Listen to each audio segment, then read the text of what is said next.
Good morning. This is your TDT News Update. I'm Carrie Roberts. Making the news at this time. The government has received an additional $2.927 billion in supplementary funding for the 2026-2027 fiscal year after the mid-year budget review was approved by Parliament last night. Speaking earlier on Monday during the debate on the Finance Supplementation and Variation of Appropriation Bill, Finance Minister Devendranath Tanku described the budgetary adjustment as a measured and responsible approach. Mr. Speaker, for the period October 1st, 2025 to April 30th, 2026, revenue stood at approximately $30.1 billion against a projection of $28.0 billion.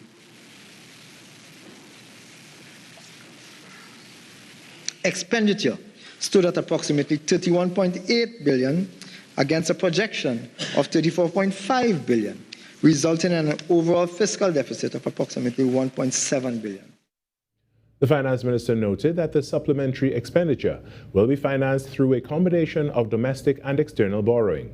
He added that revenue will also be supported by an expected 16% increase in oil prices and a 5% rise in gas prices. Minister Tanku said the overall projected deficit for the fiscal year is expected to be $7 billion. The bill was passed with 28 votes for, 11 votes against, and no abstentions. In other news, blending fitness with philanthropy, the Rotary Club of Felicity hosted its annual Charleville 5K over the weekend, aiming to bring mobility and hope to those who need it most. President of the Felicity Charleville Rotary Club, Kala Trebuhansing, explained that the fundraiser was designed to raise funds for charity while providing wheelchairs to persons with disabilities, reinforcing the club's mission of service and inclusion. Signature project is the wheelchair project, but we've also gotten heavily involved with basic education and literacy and girls empowerment, youth empowerment actually. So we have projects for the vulnerable of the society, and those continue. Rolling away with a brand new wheelchair was recipient Shada Siu Prasad, who expressed her deepest appreciation for the gift. I was diagnosed with polymycystic in September 2025, where all my limbs went down. I couldn't move at all. Yes, I appreciate it very much. Thank you. The event brought together runners, families, and community supporters, all united by the shared goal of transforming lives. Two new energy companies have expressed interest to invest in Trinidad and Tobago. Minister of Energy and Energy Industries, Dr. Rudal Munilal, made the disclosure during his contribution to the mid-year budget review debate on Monday. We will meet two new players who we have never found before, Total Energies and Petronas. They are two global giants in this field, and in a few days we will meet to have some discussions as well. Dr. Munilal also revealed that Occidental Petroleum, which recently entered into arrangements to acquire an interest alongside ExxonMobil in the TNT Ultra Deepwater 1 project, is exploring additional investment opportunities. Recently you saw Oxy here. I'm happy to announce as well that coming out of their visit here and talking to the Prime Minister, I think a few weeks ago, they have now expressed interest in the development of the Southwest Marine area.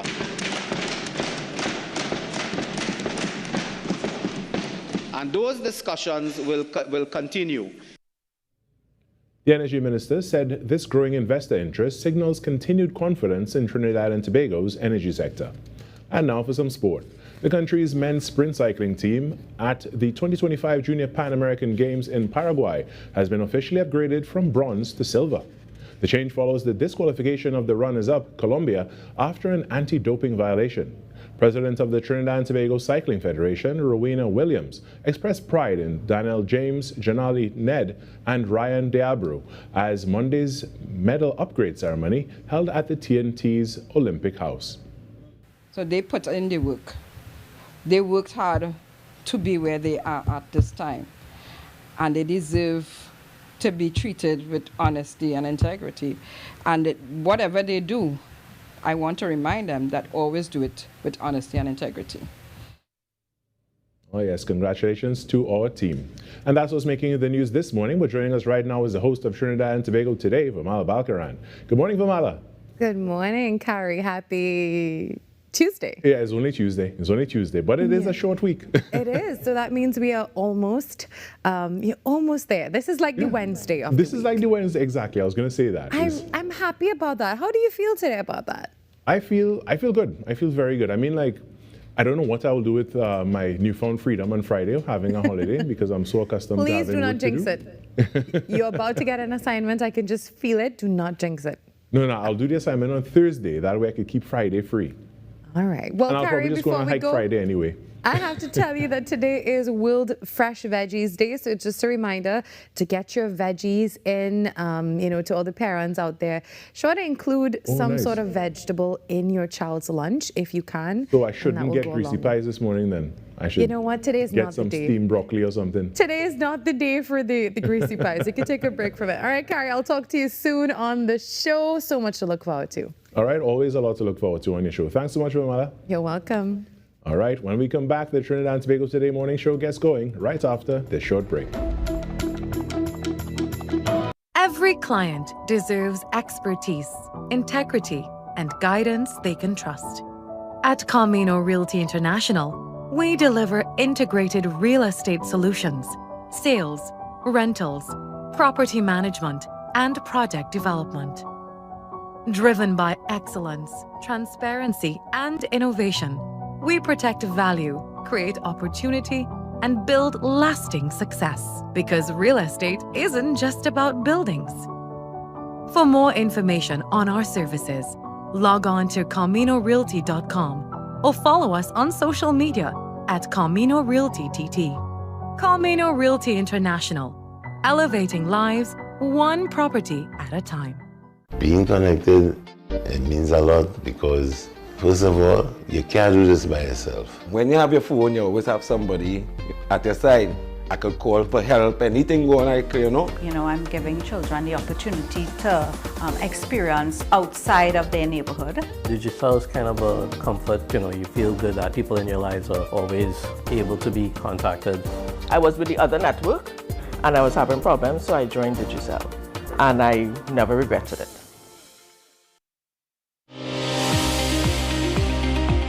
There are a number of risk factors for heart disease, so a lot of attention has to be put towards preventive cardiology.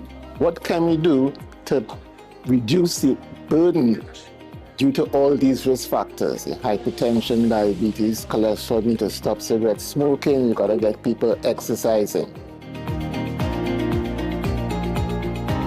Be viewing Caribbean Medical TV on this station.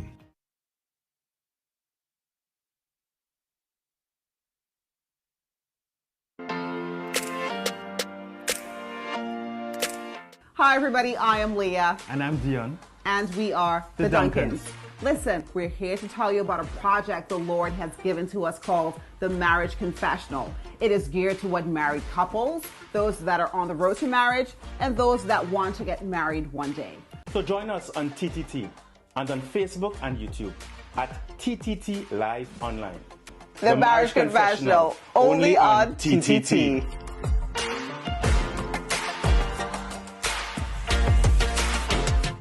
Up for this exciting challenge and confident about your business? If you are, the 10-20 feature is just what you need. It's where you give your customers 10 reasons in 20 seconds why they should shop by you. This fun-filled feature will be captured, packaged, and aired on television and promoted on social media simultaneously. Small, medium, and large businesses call or WhatsApp 764-3378 or 313-4215. Let's feature your business. 10-20 with Junior K. It's affordable, effective, and fun.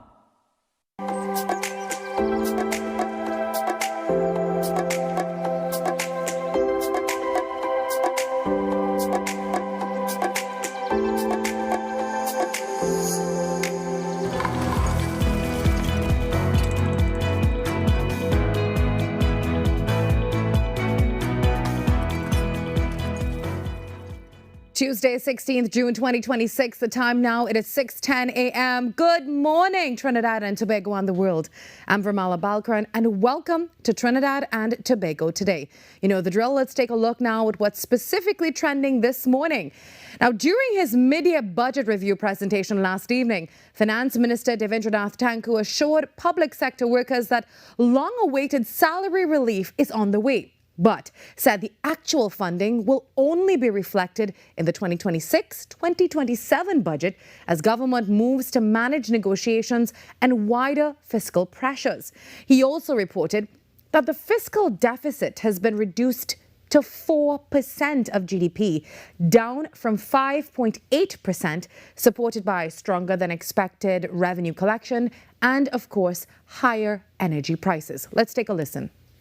So I want to tell nurses, teachers, and whoever else that are currently at the bargaining table or are awaiting finalization that relief is coming.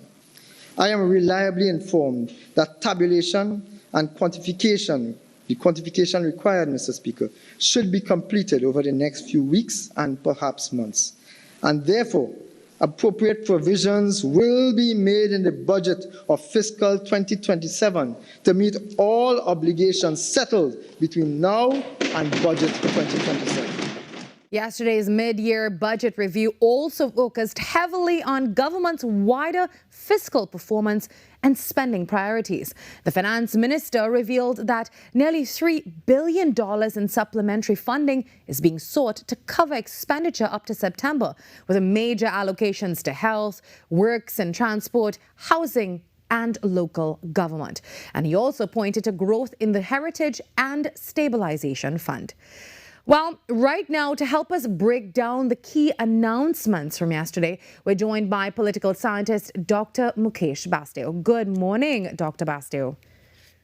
Hi, good morning, and good morning to all your viewers and listeners on your various platforms. All right, so what's your overall assessment of the mid-year budget review, and what stood out most to you from the finance minister's presentation? I think what is really standing out is the fiscal accounts, and that the reduction in government's debt ceiling. Also, what the minister also highlighted was the HSF fund, that there was an increase in what we call the fund performance from where it stood at April 30th, 2025, that we saw an increase from 5.98 to $6.4 billion. So this is a significant increase in the expectation. The government revenue, as at the point in time when the minister delivered his budget presentation, showed that the revenue as against expenditure had increased. However, we must understand that this revenue increase from our major export, with oil and gas, came about as a result of higher oil and higher oil prices that came directly out of the conflict in the Middle East. Now that conflict is somewhat being eased with an agreement between the United States and Iran. So the markets have already seen a decline in the oil prices, and that will carry over until the final let's say, decision or treaty is signed between the United States and Iran as we come into the weeks ahead. But what will also assist the government's revenue projections in the next fiscal year is the announcement that we heard by the Minister of Energy with regard to the possibility of agreements with Shell and the Venezuelan government with regard to the Lauren field, and the projection of that in the first phase, approximately 1.7 trillion MMBTU of gas is expected to be transferred from that field towards what we call facilities in Trinidad and Tobago. Now, that's a significant increased projection. So although the budget is treated with regard to the fiscal year, the projection for the 2026-27 fiscal period, and even going further than that, the 27-28 fiscal period, that these announcements in the budget does augur well for the economy.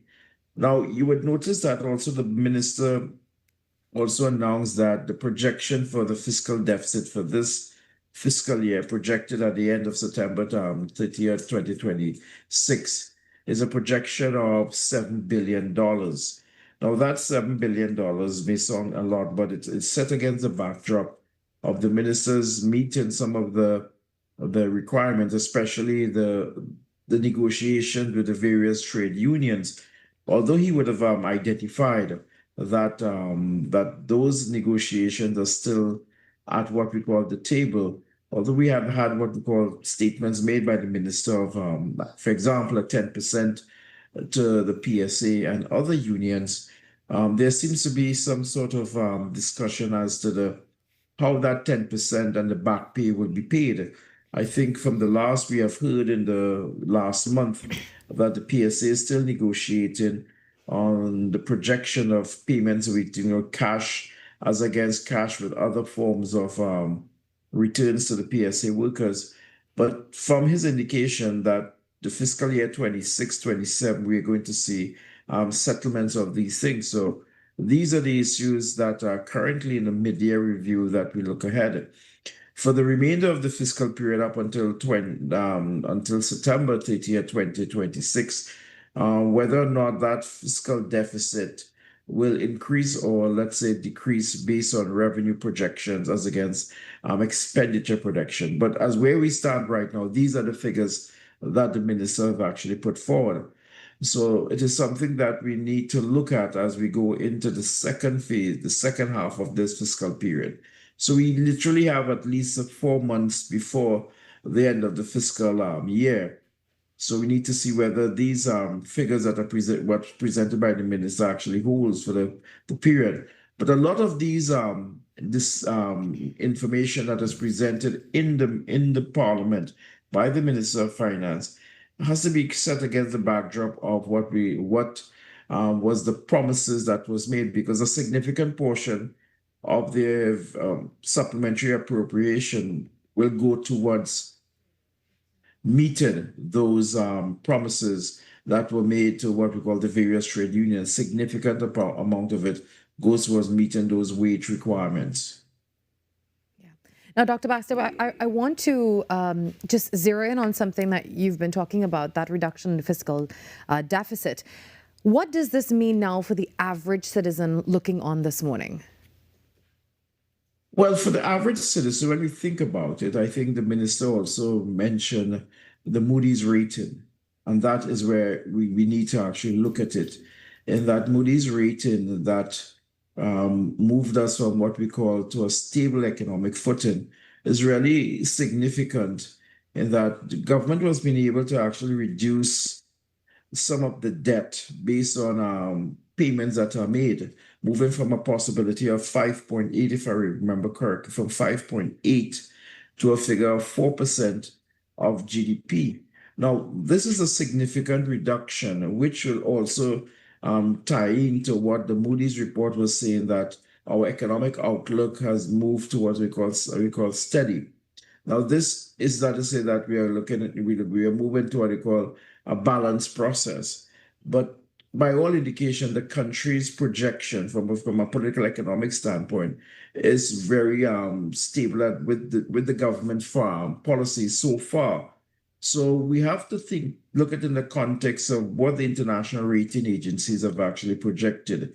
Now, this is coming from the government has been in office for approximately 14 months. So these economic outlook and these figures that are presented augurs well for the economy, but we're yet to see how we project it, because the 7 billion projected deficit, anything can happen in the next 4 or 5 months. That can see whether or not the government is able to hold these projections and maintain that you have a deficit budget of approximately 7 billion. Any adjustment in that will affect what we call our credit rating and our economic projection as we go into the fiscal year 2026-2027. Dr. Bastow, sorry. The minister also announced funding for initiatives like, the laptops and the Form 1 students, and a Tier 4 data center, I believe, and there's also school reconstruction and drainage projects. So which of the investments do you believe now could have the greatest long-term impact on national development? I think one of the long-term aspect of it is that when you think about the computers for school children, that's an investment in the human capital, and that we can rebound as we go into the years to come. The other projects could be set against the backdrop of short-term to medium-term, but also always the investment in the human capital in any country provides us with what we call developing the skill set that is required for what we call a more competent labor force, skilled labor force. I mean, we will not see the result of it, but with that is really talking about 10-year period when these children basically leave the secondary school, enter the world market, whether or not the investment in the technology. So we are talking about investing in the future. And this is really significant for the development of what we call the labor market in Trinidad and Tobago. So I look at it in this context of the investment in what we call the near future. The other projects that were highlighted by the minister, these areas called the data center, Tier 4 data center, works well into transformation. We call the diversification of what we call the economy. So there are aspects of it that aspects of what we call diversifying the economy is basically highlighted by the minister in his report to the parliament yesterday. And looking ahead now to the 2027 budget, what will be the key indicators that citizens should really watch, to determine whether the government's economic strategy is really delivering the results that it has promised? I think what citizens will be primarily focusing on is whether or not the fiscal budget of 26-27 is not going to actually hit their pockets hard. Whether or not we see increase in commodity prices or certain other prices, that if those prices are maintained, for example, fuel price are maintained, if other types of commodity prices, let's say the basket of goods and services, continue to go down, the disposable income of, let's say, citizens actually increase. These are the things that affects what we call the day-to-day, let's say, operations of the household. These are the issues I think the citizens will be looking at, not to see increase, let's say, utility rates or the price of gasoline at the pump. I mean, the price of, let's say, transportation, these things that really eats into what we call the disposable income of the citizen. These are the issues, the day-to-day issues that the citizens will be actually looking at. And if the government is able to actually maintain and hold what we call those increases, then the projection for the next fiscal year looks good for the population. But it says it's to hold these economic conditions and to support these economic conditions, although to require government's ability to increase what we call subsidies and transfers. But at the same time, this is what the citizens are actually looking for. Well, Dr. Bassett, before you go, I have to ask you, the Prime Minister made some really serious allegations in the Parliament against the opposition MP, Keith Scotland, including, there were claims related to legal work for TNTech and issues of accountability and also preferential treatment. So politically, what message was the Prime Minister seeking to send, and what impact do you think this could have on our public discourse and political relations? Well, I did see had the opportunity to view the Prime Minister's statement in the Parliament yesterday afternoon. And politically, what really struck me is that the standing order did provide for one question to be raised to the Prime Minister on the statement itself, on the information that is presented to the state, presented by the Prime Minister.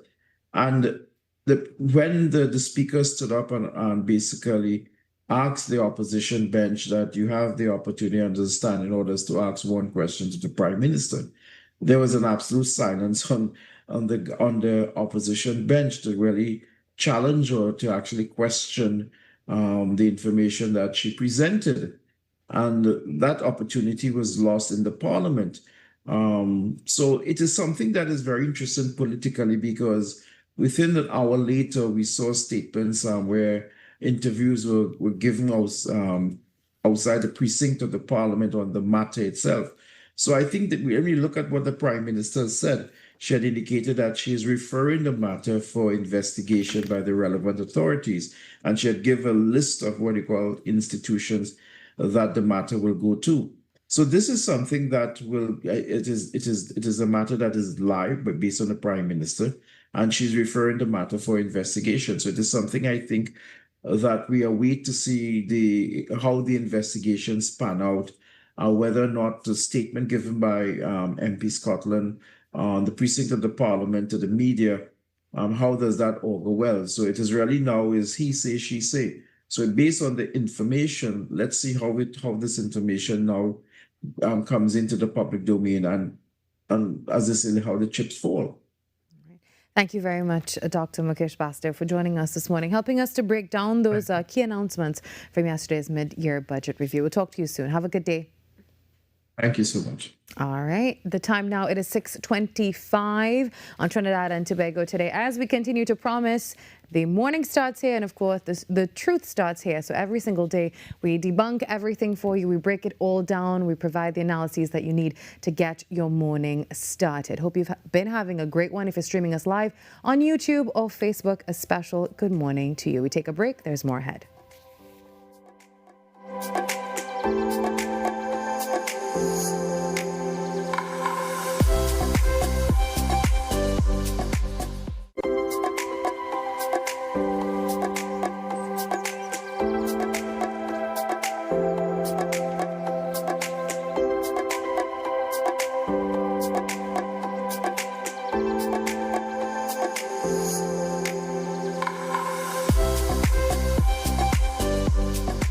Every client deserves expertise, integrity, and guidance they can trust. At Camino Realty International, we deliver integrated real estate solutions, sales, rentals, property management, and project development. Driven by excellence, transparency, and innovation, we protect value, create opportunity, and build lasting success. Because real estate isn't just about buildings. For more information on our services, log on to CaminoRealty.com or follow us on social media at Camino Realty TT. Camino Realty International, elevating lives one property at a time.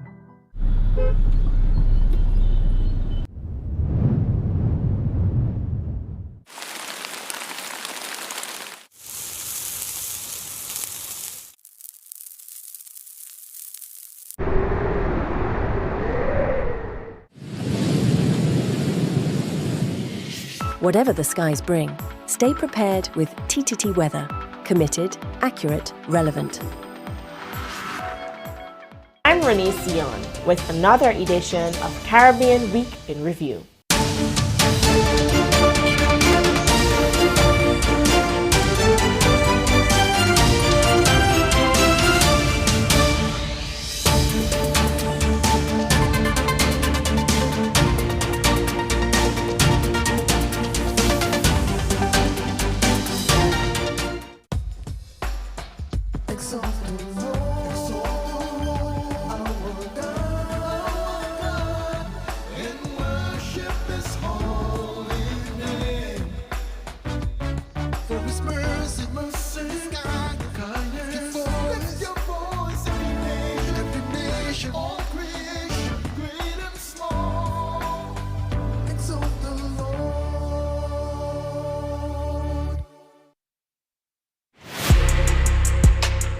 I'm Jamila Bannister, host of the Socially Safe podcast, the new TTPS podcast where we share real stories, teach real lessons, and create real impact. From online safety and youth crime to community policing and personal responsibility, we go beyond the headlines and talk about what's happening in our communities with the officers and experts who are on the front lines. Because safety starts with awareness, conversation, and action. Tune in to the Socially Safe podcast on the TTPS YouTube channel, listen on Apple Podcasts, and on Spotify. Don't miss it. Watch on TTT, Mondays, 6 p.m., Tuesdays, 1:10 p.m.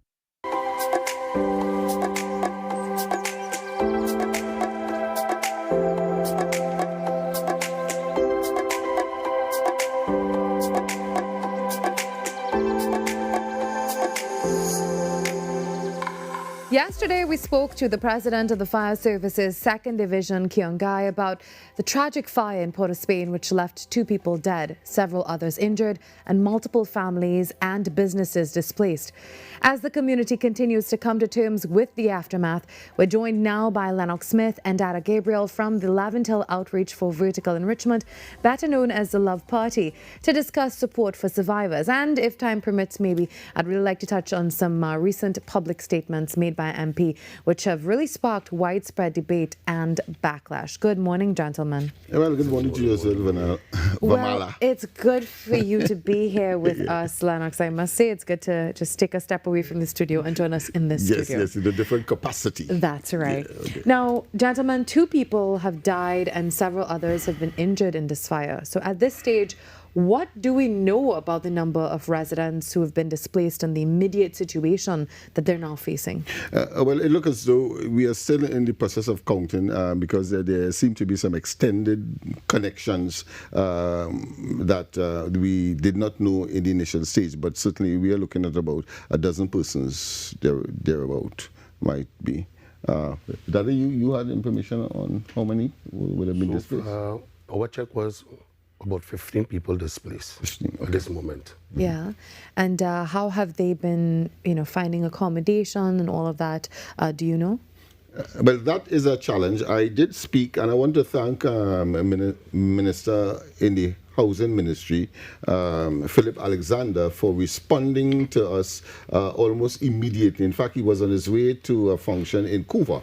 And when I called him, he did, in fact, indicate that he will pass, and he did pass. And, of course, he had a visual assessment of this situation. Because of the what is happening in the Parliament in terms of the discussion on that mid-year budget review scenario, we have agreed to meet on Thursday, where we will put a comprehensive initiative or plan in place in order to treat with all aspects, because it's about the business community as well.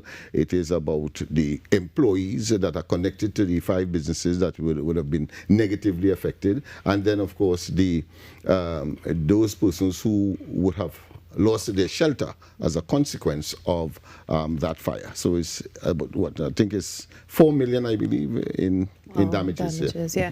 Now, gentlemen, reports suggest that some tenants were actually forced to escape in extremely dangerous conditions. I know they were jumping or moving between buildings, and children were among those affected. So what have the survivors told you about what exactly happened that night? Well, it appears that there might have been, as a consequence of some callous act, let me put it that way. I don't want to compromise the investigation nor impugn anything that may affect persons negatively. So let me just say that it may have been as a result of some negligent act, a loose something of an incendiary nature that would have triggered the fire. That's what I know.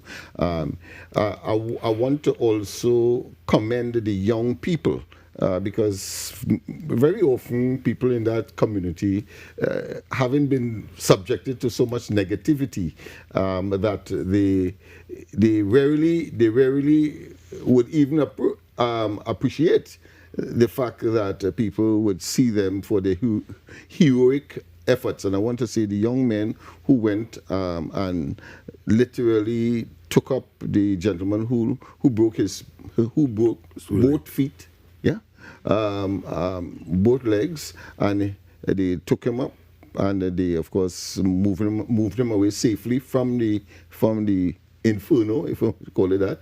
And I want to thank him for that, of course, and those who assisted the babies, and the gentleman at Taylor, who was very, he improvised a walkway across buildings in order to escape the flame. In other words, he put a plank and used as a bridge, an improvised bridge, in order to get to the other building where many of them moved to safety. Yeah, that's real quick thinking, especially in a situation like that. Situation, tensions are high, him. Everyone is nervous, and it's... So I know Taylor is listening. So Taylor, we have to give you credit, and I'm going to do the necessary recommendation.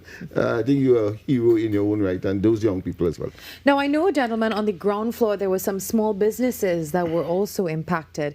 So what is the extent, I know you said $4 million in damages, but the economic impact now that this will have on the business owners and also their employees? Yeah, it's a first time for everything. And to see businesses in punishment were done dropped to a low level of nearly 0%. So it's having a fire now, right? Says Sing Mini Mart just bringing goods of over 100 and something thousand. To see now water soak and all fire goes. So it's awful for him to pick up his thing now to start back all over with employees have to get paid. Plus another food business next time. Lost nearly everything to so it's really hurtful. Yeah. I've been as a businessman in Port of Spain, I've been through a fire 4 months ago. I lost many on Charlotte Street. Yeah. In fact, I think coming here, he was intimating to me that there may be an arsonist lurking somewhere around there. And the same day, same night, another fire took place on the Nelson Street side, right? This was on Prince Street, going on Prince Street. But I want to also say that TNTech moved expeditiously. I want to commend, of course, the fire service, even though there were some deficiencies, but certainly they got the job done. And but the electricity was cut, so you understand that if it is you have a meat business that requires refrigeration, you understand what would have happened to that perishable item, those perishable items. Exactly, that's a lot of losses. Yes, a lot of losses. Now, everything that you've been saying to me, it's a lot of trauma and shock that these residents would, the wider Prince Street community would be dealing with right now. Do you know about that? Have they been speaking to you? What are they feeling right now? I mean, now that it has passed and hopefully they're starting to process all of this, a lot of other feelings are going to come up. Well, we're relying heavily, and he has always delivered. I know when we called him to deal with a sewer issue that lasted over 10 years, that was there existing 10 years, and you're inhaling the effluvia from these things that could get you sick.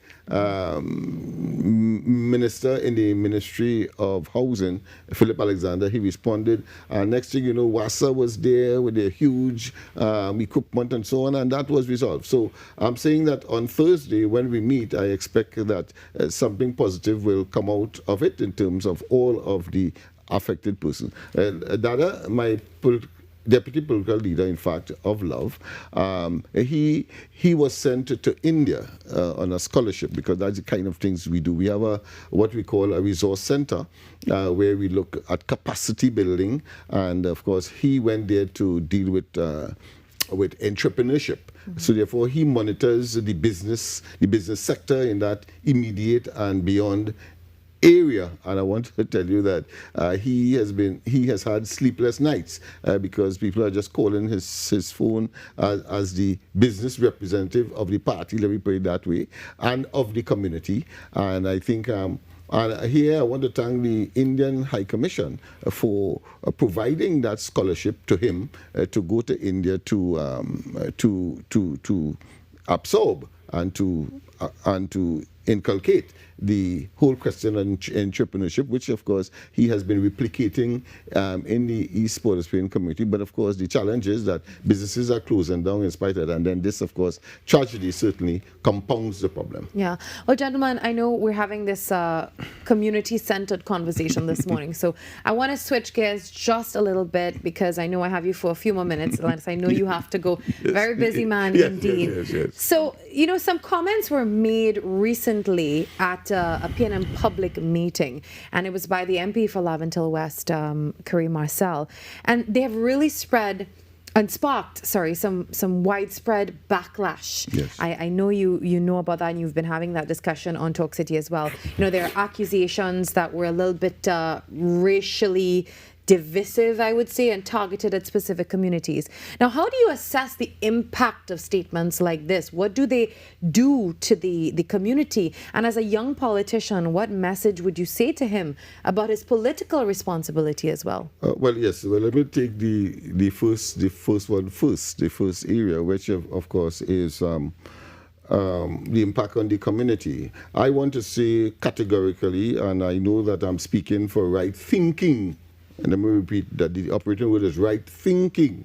Lavantillians, East Port of Spainians, Beetham, Sealets, etc. That we want to distance ourselves from that kind of what I consider to be archaic, divisive, as well as unproductive and retrogressive kind of statements. It is very unfortunate and very disappointing that a young man who would have gotten an opportunity like that, and the first thing you do is to try to, in a sense, I don't know for whether he believes that he would have been doing a good for his party or himself, but certainly throw back or send back a great deal of the work that we would have done in that area since I know myself as an adult. There are a number of things. In his own mother's house, I remember, I have this document here, which of course is called a comprehensive socio-economic, sports, physical and education psycho-cultural development plan for East Port of Spain, Laventille, Beetham, Sealets, Belmont and environs. And in this, every single major community, we have a cliche that we use at the preface, meaning that possibility. So possibility Beetham, possibility Sealets, possibility East Port of Spain, etc. All these possibilities are contained in this document. This is just part of it. And to see that we have been working so hard, and this, of course, has been going on for decades. I would say the better part of 3 decades. So that's 30 years we are talking about. And to have a politician who and a member of the Beetham community, or should I say a former member, because they have this way of getting out and forgetting where they come from. But to make those kinds of statements that does not augur well and does not reinforce what I consider to be the ameliorative plans and the development plans for the area, I think is very unfortunate.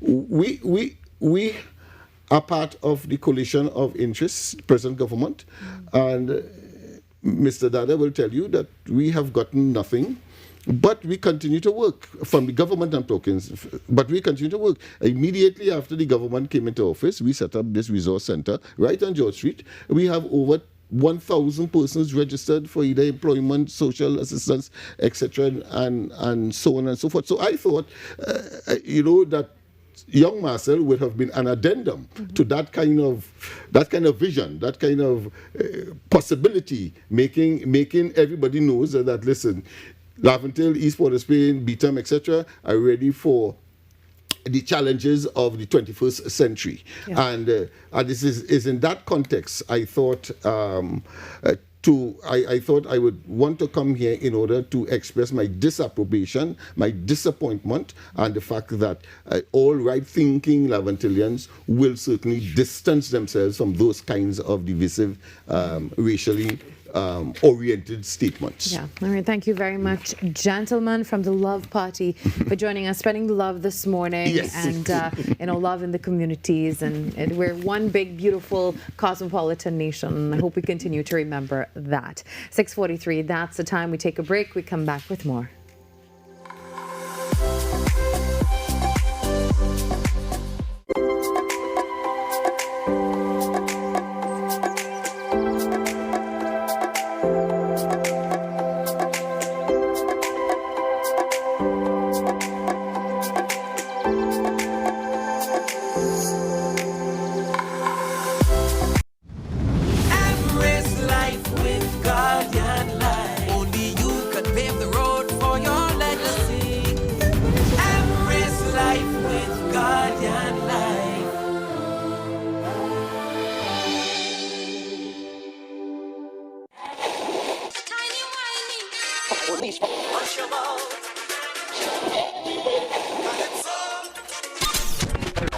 Since 1972, one sound has been living in the heart of Trinidad and Tobago, the longest running radio station in the nation.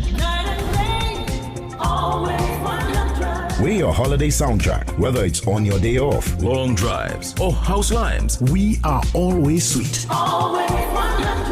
This is music with meaning, music with memories. Music that feels like home. And it's not just the songs, it's the voices you trust, personalities you've grown with. Laughter that sounds familiar. This isn't just radio, it's tradition. It's memories. It's part of who we are. Sweet 100.1 FM, the rhythm of our identity, part of your family.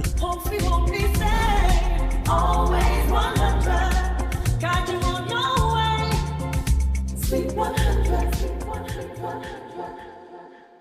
Coming up, hot plates, cold drinks, and chill vibes were the order of the month in Antigua and Barbuda. Top chefs, tasty menus, influencers, and foodies. The boxes were ticked, kitchens buzzing, and grills fired up. It's the one and only Antigua and Barbuda Culinary Month. It's Caribbean Passport TV on TTT. Hi, everybody. I am Leah. And I'm Dion. And we are The Duncans. Listen, we're here to tell you about a project the Lord has given to us called the Marriage Confessional. It is geared toward married couples, those that are on the road to marriage, and those that want to get married one day. So join us on TTT and on Facebook and YouTube at TTT Live Online. The Marriage Confessional, only on TTT.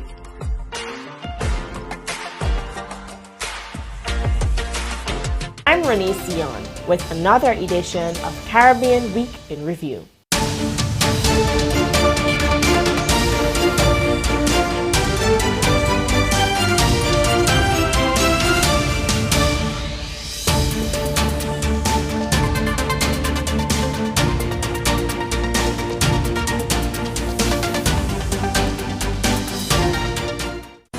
Your stories, your communities, your country. TTT News is everywhere, on the ground, across Trinidad and Tobago, and on every smart device. TTT News, nightly at 7. TTT News, committed, accurate, relevant.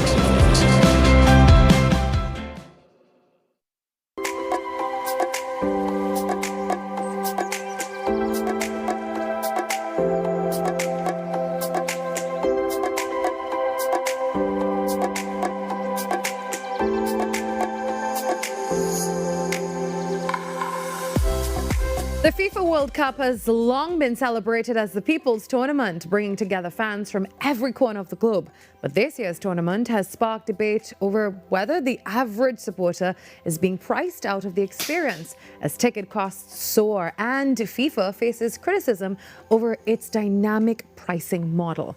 Well, joining me this morning to examine the business side of the beautiful game is the CEO of the UWI Arthur Lockjack Global School of Business, Mr. Mariano Brown. Good morning, Mr. Brown. Good morning. So the World Cup has traditionally been seen as a tournament for the fans. Now, has the business model shifted too far toward maximizing revenue now that we're taking away from the fan experience? Well, the short answer to that is yes. And I think fans everywhere have been complaining about ticket prices. And if you read the papers this morning, what you will also see is that the players are complaining about the travel experience in terms of how many cities they have to go to and how many miles they have to travel to get to a game. And invariably, it involves air transport. So the complaint is that I'm arriving in the game, but I'm not arriving fully relaxed. I'm under a little bit of pressure, and traveling does take something out of me. So you're not getting the best on the field. So there are complaints on all sides. Mm-hmm. Now, FIFA's use of dynamic pricing has really generated this sort of significant backlash. But from a business perspective, can you help us understand this morning why would an organization adopt this approach? Well, two things, or three. The first one is that FIFA has been trying to get into the North American market for some time. The American market is the largest or the biggest economy in the world, and sports is a big business. So if you look at, for example, in terms of a lot of the UK teams, you'll find that American businessmen have been starting to buy into clubs. So they have understand that that's a business. And transferring the model to North America, FIFA makes its money on its tournaments, not necessarily on the club activities. It's on the tournaments.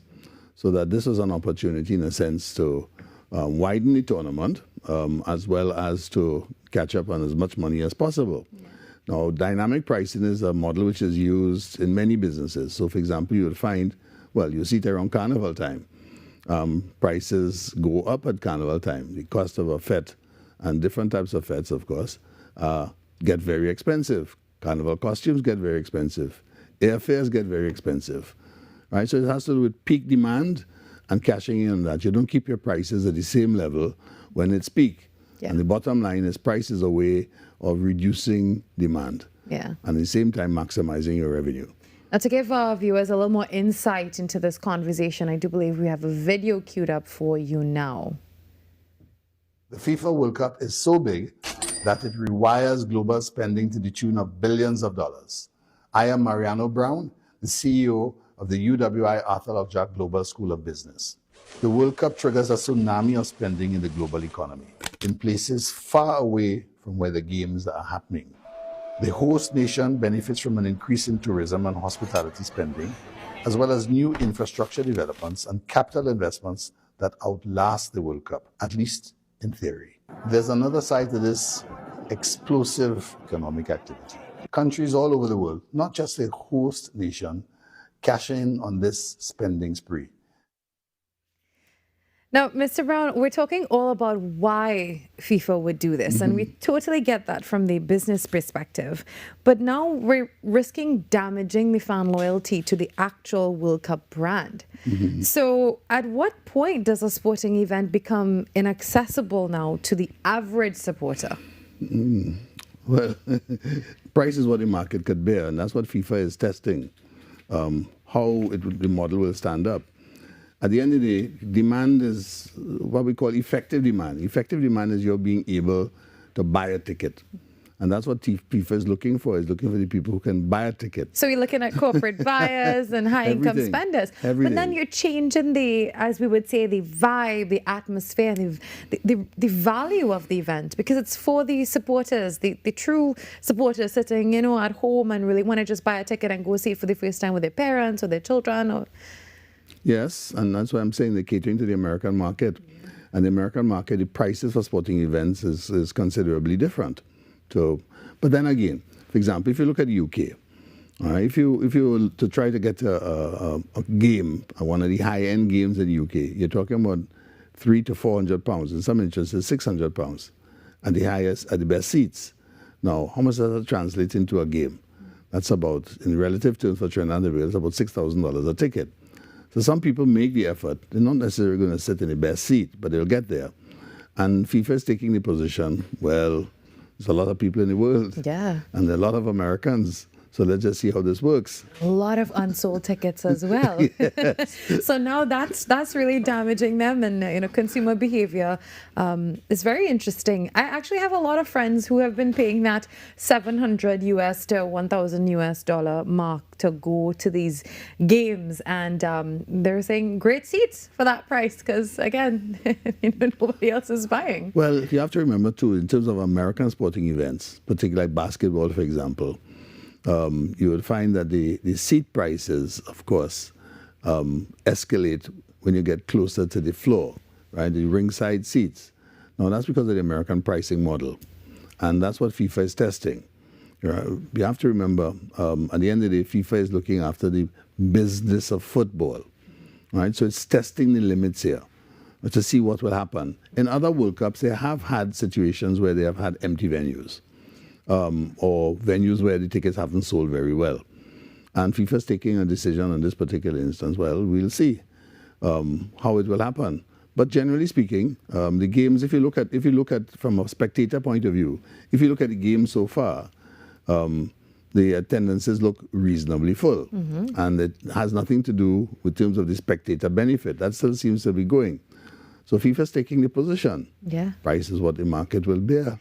But now they've introduced some lower cost ticket options after all the criticism. Well, you have to get the tickets out. Yeah. So now, I mean, do you think that those measures will go far enough? Well, at the end of the day, it's a business, and you have to fill the seats. So if the ticket pricing model that they've used so far hasn't worked, as you get closer to the game and the seats are empty, guess what? Prices will fall. They'll give them away rather than go up. So FIFA will have to make some adjustments, and they'll make adjustments like everything else at the margins, closer to the day. Now, let's talk lessons for business from your perspective. Looking beyond football now, what lessons does this controversy really offer about balancing profit, accessibility, and public trust in major global events like these? And corporate branding. Yeah. Because FIFA is a brand, and that's where FIFA is on the cusp. At the end of the day, it has a monopoly position, so it's not going to go anywhere. So their calculation is that this will blow over. Fans will be upset, but at the end of the day, we still control football. Yeah. So you're going to come. Well, before I go, who's your team this World Cup? Well, I tend to be Latin, so I support Spain, France, Brazil. Oh, so you have 3 teams. I have 3 teams. So okay, I'm hearing France being whispered from the studio. Well, good luck to your team, and thank you for having this conversation with us this morning, Mr. Brown. Always great insight, and the World Cup remains one of the biggest sporting events on the planet. But the biggest sporting event. Exactly. But this conversation really highlights that growing tension between commercial success and fan accessibility. So maybe we'll look forward to cheaper World Cup tickets. In years to come. In a smaller country. In a smaller country. All right, just about 4 minutes before the top of the hour. Carrie's up next with the major network news. We see you in the other side of the show for hour number 2 of Trinidad and Tobago Today.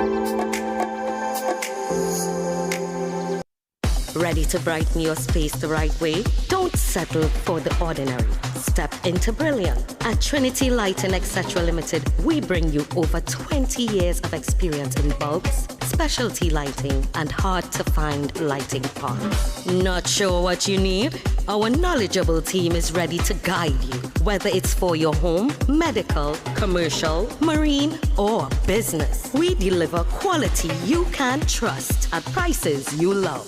Visit us today at 123 Western Main Road, St. James, or call us at 628-8373 or WhatsApp at 461-8620. Check us out on email at trinityetc@yahoo.com. Trinity Lighting Etc. Limited.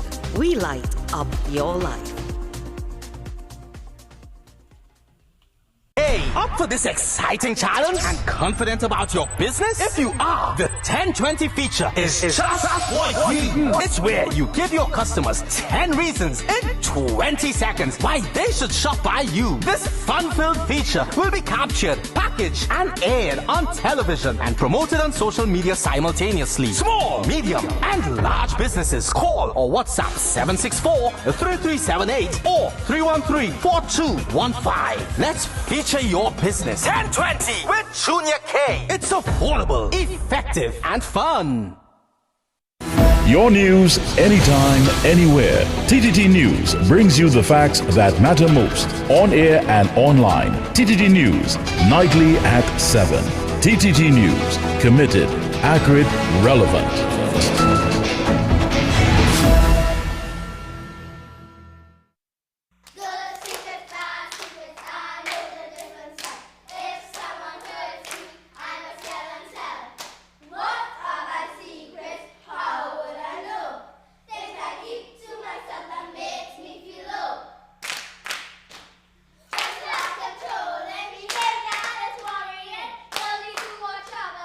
Someone who is lying, they can leave me crying.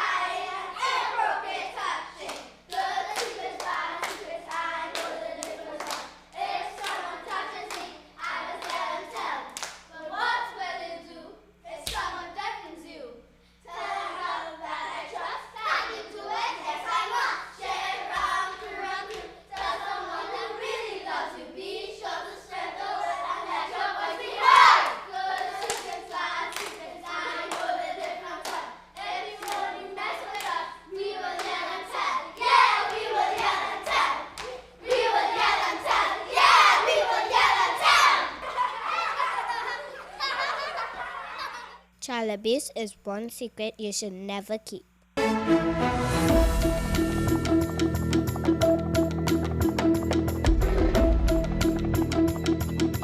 Good morning. This is your TTT News Update. I'm Carrie Roberts. Making the news at this time.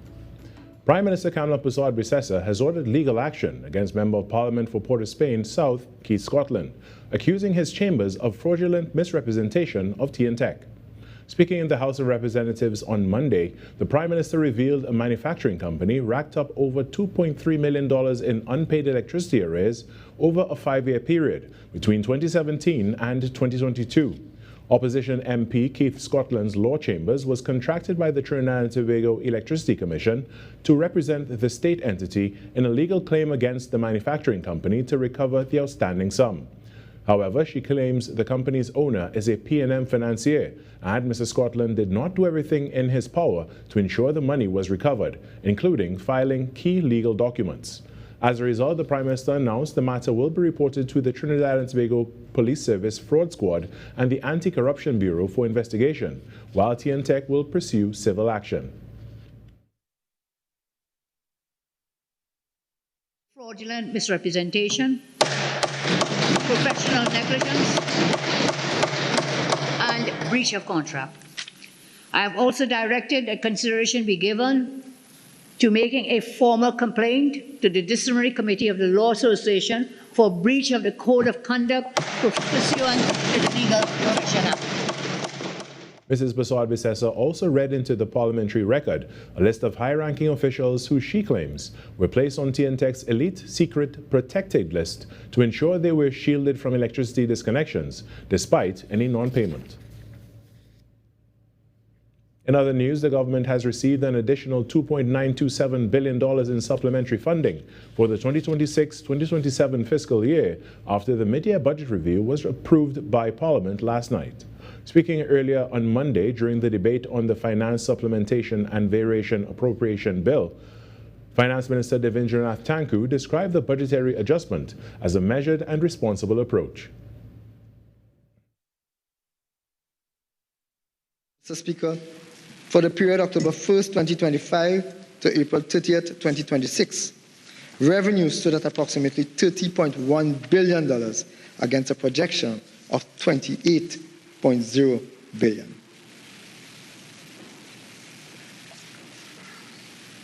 Expenditure stood at approximately $31.8 billion against a projection of $34.5 billion, resulting in an overall fiscal deficit of approximately $1.7 billion. The Finance Minister noted that the supplementary expenditure will be financed through a combination of domestic and external borrowing. He added that revenue will also be supported by an expected 16% increase in oil prices and a 5% rise in gas prices. Minister Tanku said the overall projected deficit for the fiscal year is expected to be $7 billion. The bill was passed with 28 votes for, 11 votes against, and no abstentions. A step in the right direction. This is how President of the Police, Social and Welfare Association, ASP Ishmael Pitt, describes government's proposal to provide an additional $64.2 million to the Trinidad and Tobago Police Service.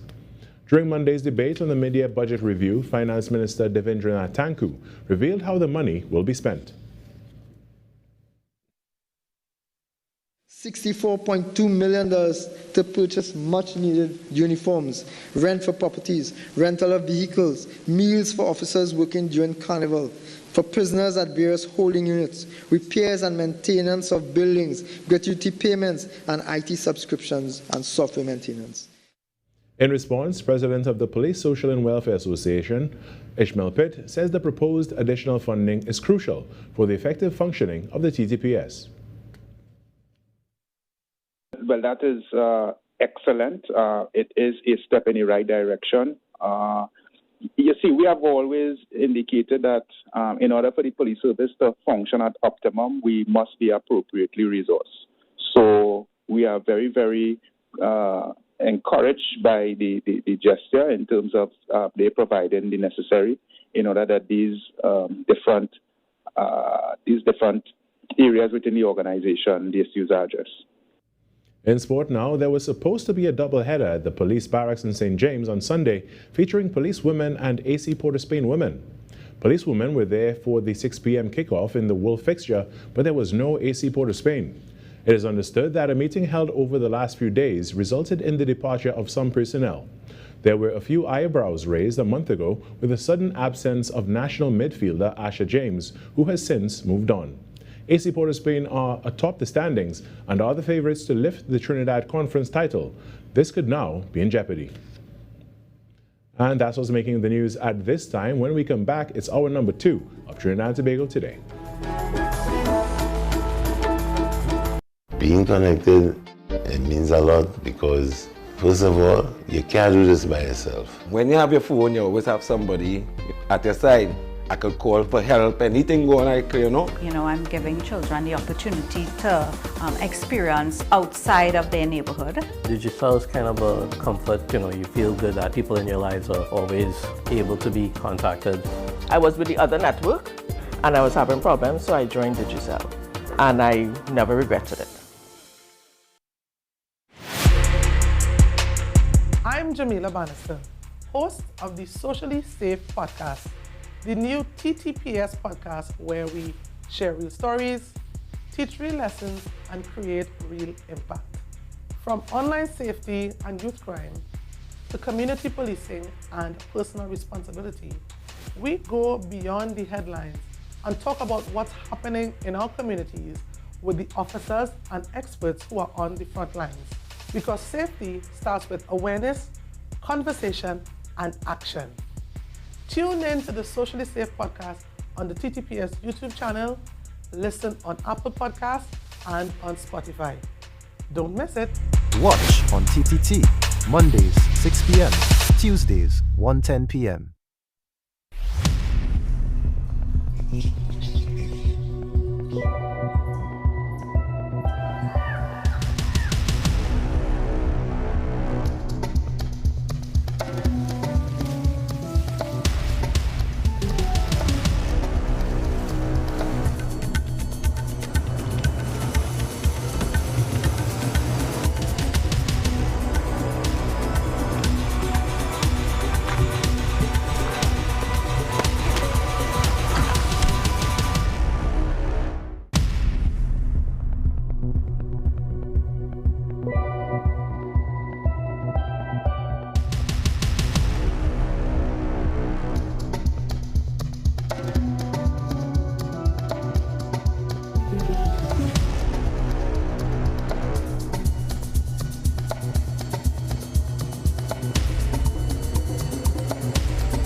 More news, more access, more ways to stay informed. TTT News covers the stories that matter on air and online. Join us nightly at 7. TTT News, committed, accurate, relevant.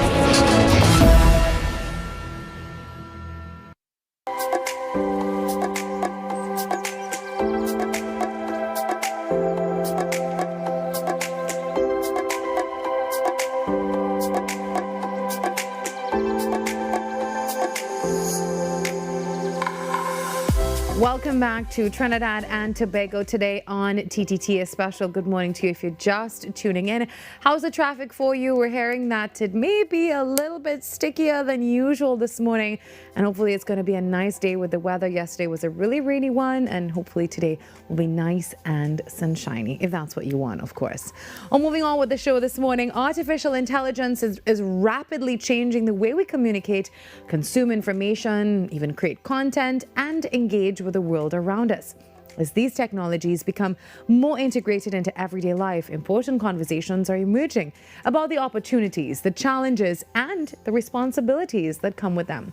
Well, joining us this morning, we have Dr. Wanda Chesney, lecturer in communication studies, and Amanda Ziller, assistant lecturer in literatures in English, and also a principal investigator at the AI Innovation Center, and they're discussing the upcoming International Media and Communication Conference 2026 at the UWI St. Augustine. Good morning, ladies. Good morning. Thank you for being here.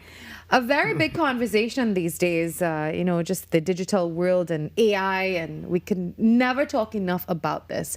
And now you have a conference, and with the theme being the digital nexus, media and communication in the age of AI. So tell us why this theme was chosen for this year's conference. Well, thank you, first of all, for having us. You know, AI is all over. It's already been integrated in basically everything. And so when we talk about the digital nexus and looking at AI in this age, it means that, in essence, we are looking at the ways in which the AI technologies have been intersecting with the communication practices, media, and everything else, and the implications for that. So in essence, we're looking beyond what we currently see and looking at how we can be a part of the process. For the most part, we're merely consumers. Yeah, and AI is definitely a part of everyday life. And how is that really changing the media and communication landscape? Well, I can tell you, I started a study last year, and of course some of it will come out in the conference here. We've recognized that in the media, you're using AI. You're using AI for a number of purposes in the media. And, you know, issues of trust and credibility will come to the fore. We're in a situation now where people cannot differentiate quite clearly if this is AI or this is real. And they keep asking themselves.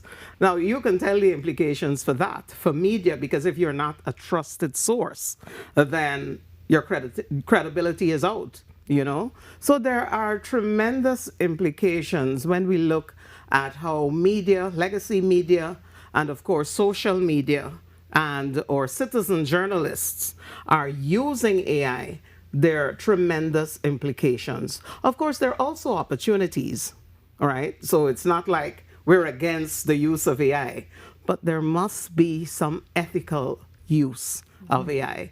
And the media houses must be able to stand on the basic tenets of journalism. Yeah. Accuracy. Absolutely. Balance. Brevity. Yeah, it's interesting to see how that has also become a part of media and communication studies. Over the past few years, students doing degrees, I recently completed a mass comm degree there at Costat, and these things are actually part of the course now. So it's teaching you how to, understand when AI is needed and when it isn't, and how to differentiate. Now, there's a phrase coming up, AI is your story advantage. What exactly does that mean? So around this theme of media and communication, when we think about stories, in that sense, we think about this traditional idea of being able to write articles and tell stories about current events and that kind of thing.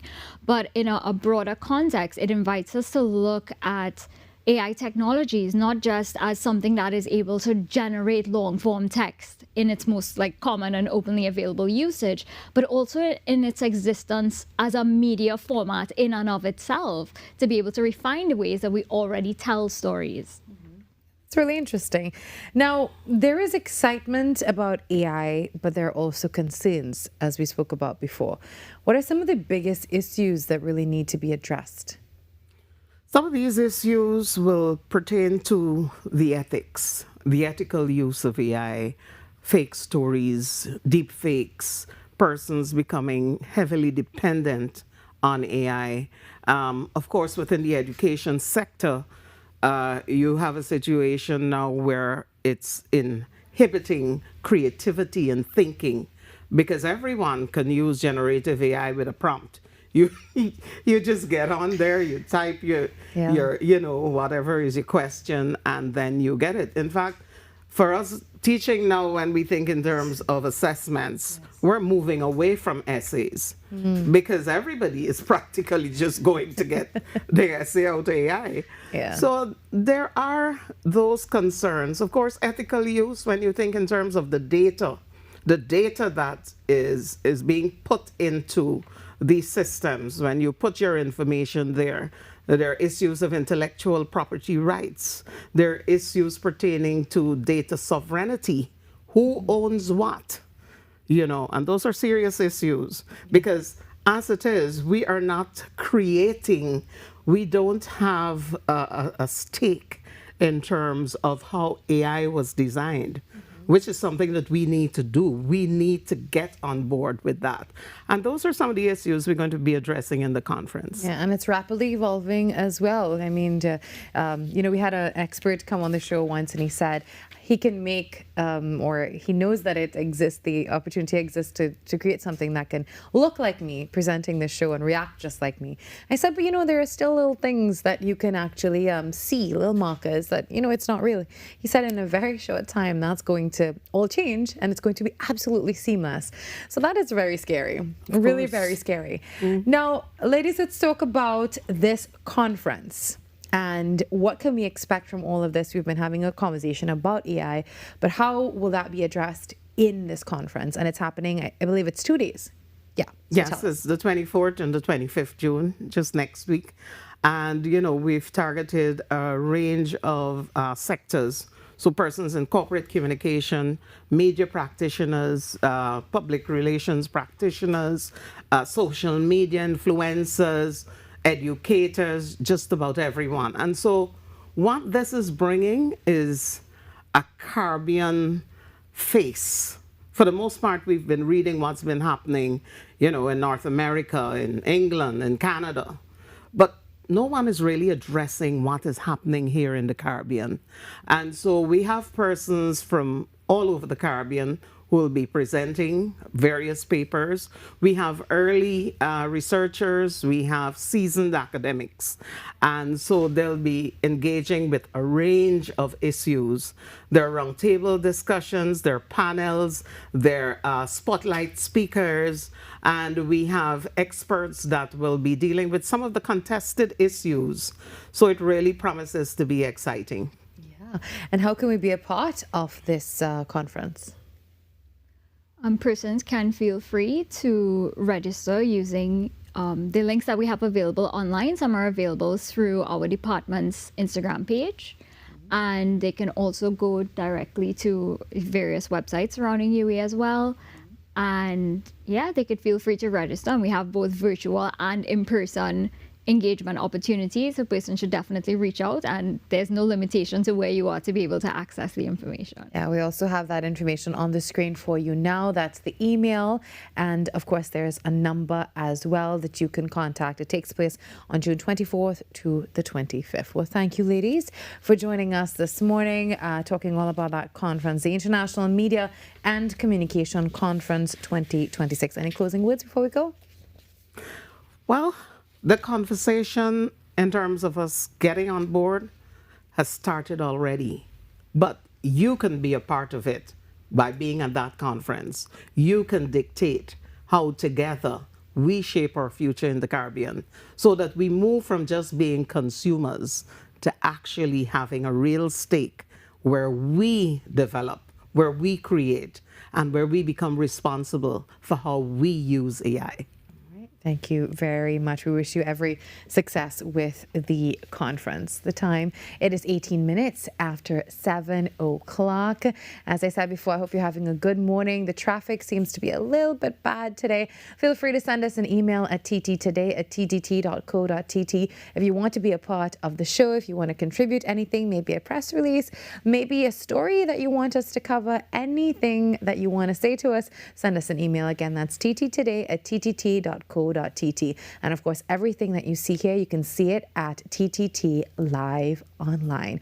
We take a break, come back with more.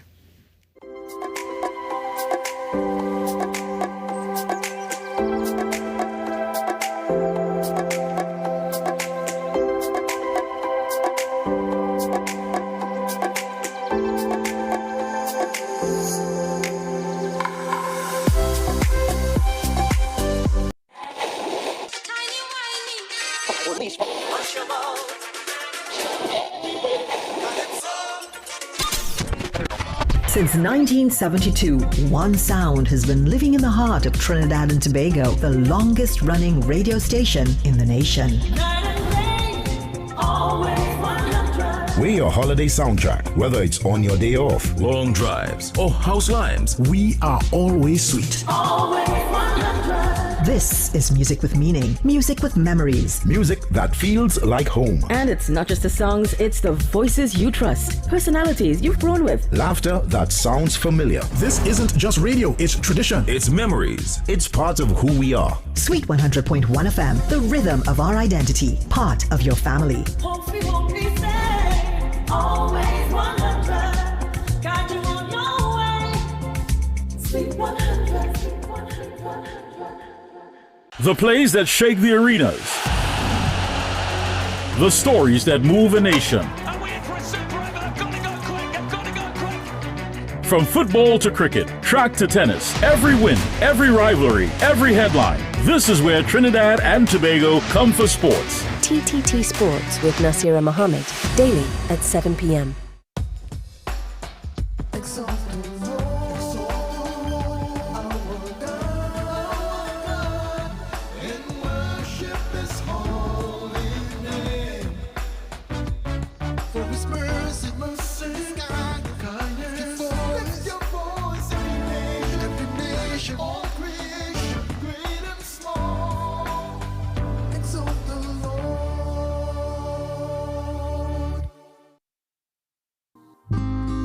You are dearer to me than all the stars. So many wish but never reach. 'Cause when I'm falling and all the world seems dark, you help me find my peace. Oh, shun mi ba fishani. Oh, shun mi ba.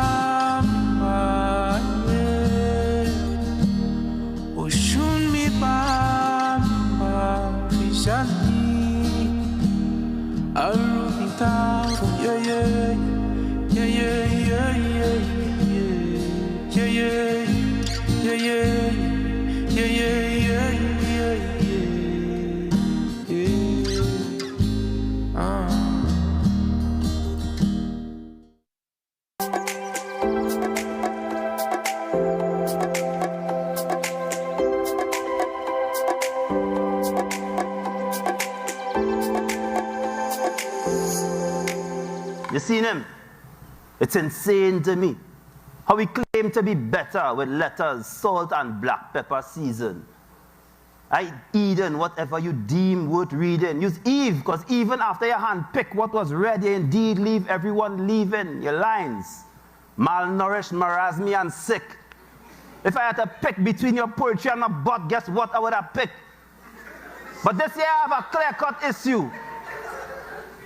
Where this pioneer diarrhea tear tissue feel like he's number one, when to be clear, he don't even have shares in the nearest two. Mr. Wannabe, wanna me, I had it up to here with you. Spoken word continues to grow as a powerful form of artistic expression in Trinidad and Tobago, giving people a platform to share stories, experiences, and perspectives through poetry and performance. This weekend, the Borderlines Roadshow heads to South Trinidad for its second and final stop of the 2026 tour, bringing an evening of poetry, music, and storytelling to San Fernando City Hall. Well, joining us this morning are the Borderline co-founders and National Poetry Slam champions, Darren Sandy and Idris Salim. Good morning. Good morning. Good morning. A powerful performance to start this morning. Now, for viewers who may be hearing about Borderlines for the first time, what is the vision behind this platform? Borderlines is really all about pushing the expectation of what people think poetry might be. Normally when people hear poetry, they think it's a kind of Frankenporter. Big up Frankenporter, same way. But they think it's a Frankenporter, sit down neatly and recite. But it could actually be a very dynamic, expressive, as spoken word poetry is meant to be. It's meant to be current, culturally relevant, and really tell the stories of what is happening right now, what people are feeling. And Borderlines has always been about that. Further to that, there's the entrepreneurial side of it, where you realize that as an independent artist, you need a sort of flagship event. Marshall has Marshall Monday, Kessa had or has Tuesday on the Rocks, or whatever it is. And as poetry, as a poet, you need to sort of copy these models as well to see how you could survive as a full-time artist, and how you could continue to create products. So Borderlines is really all about pushing to the limit the expectations of poetry and what you could actually do as a poet in Trinidad. Now, how has Borderlines evolved since it first started? And when did it start? Oh, well, Borderlines would have started, long before Borderlines was Borderlines, because we would have tried to make this, hone this art form and platform as to make it something that could be sustainable for ourselves. But the show itself would have started in 2018, and it has evolved quite a bit, because it would have started as just raw, plain poetry at its highest form still. But as the years would have gone by, we would have tried to implement many more elements, musical elements, the theatrical element to it. And also, as time went by, we saw the need to start to include other poets to be part of the experience, to witness what something like Borderlines could be for them. Usually people who are more upcoming artists, people who we have mentored throughout the years to take part in this show. And also established poets, for us to always raise our standard and keep the standard at a high value. Yeah. Now, you're taking your road show beyond Port of Spain and you're heading to South Trinidad. How did that decision come about? Poetry is a hard thing to sell. So you always want to see if you could open up the market. Yeah. And normally when we get people there, they're like, wait, I never expected it to be like this. It was so good. And then June, of course, being Men's Mental Health Awareness Month, and Father's Day, of course, in June, we realized two things. One, our audience was 70% female. Right? A lot of females come. I mean, naturally, I guess they'll be attracted to poetry, and men might not think that poetry is for them. So we wanted to tap into that male audience. So we decided to design a show, a road show specifically around male issues, celebrated men, celebrating fathers at that point in time, to see if we get more men to the show, and also just expand the location, because the main show that we have every November is in Port of Spain at Central Bank Auditorium, where we have a nice festival, schools included. So we decided to give Tobago and South Trinidad a taste of what Borderlines is, to expand the audience, but also to try to get men attending the poetry event, and they usually enjoy it. Yeah. But gentlemen, spoken word poetry seems to be attracting more and more attention locally. It's definitely growing, but what do you think is driving that growth? I think what has always been driving the need for poetry is just the need to express oneself, and also the poet seems to be take up the role of the griot, meaning like the mind behind the society, someone who seems to have a hand on the pulse of what's going on in society, from a introspective perspective, or even like a macro perspective, when it comes to like political views and that kind of stuff. And I guess with more and more political incidents and contemporary incidents, like world issues and that kind of stuff going on, I think people want to hear what society is thinking about what's going on. And then also, just I think from a more personal perspective, there's a bigger drive for people to express themselves from a mental health perspective also. So I think that both of them kind of marrying each other. The idea of spoken word poetry as an art form that is accessible also, kind of lends to its popularity, its growing popularity. A creative outlet as well to express, the things that are bothering you, the things you're passionate about. Now, I know that you also have a reigning Poetry Slam champion that's going to be there as well. So you're taking the seasoned and established voices, and also we can expect some newcomers there too. Yeah, we have Joshua Johnson. He won the National Slam this year, so he's the reigning champion, and he's also a South man. So having him in the show, speaks, just including the community of San Fernando, of the South Trinidad, and of course celebrating his victory as a slam, which is one of the major showpieces for spoken word poetry. So having him there on the show will really be a boost what we'll be doing this Saturday night at City Hall here. So can you give us a little sneak peek of what can we expect at this event? Yeah, I guess we could give you something. I hope you just remember his party, and now we'll see. Definitely may not, but let's see. With my hands up, I confess, my son is blessed. I went the breath, so he is the best part of me. I don't mean to boast, but pardon me. My son coming first since preschool. His potential is partially part of me. I give my junior everything. I killed 10 Goliaths so he never have to sling the Godfather's ring. I put it on him and kissed it. I risked in my all so my son could coast up that ladder. I don't mean to boast, but ways, Father. I don't mean to boast, but pardon me.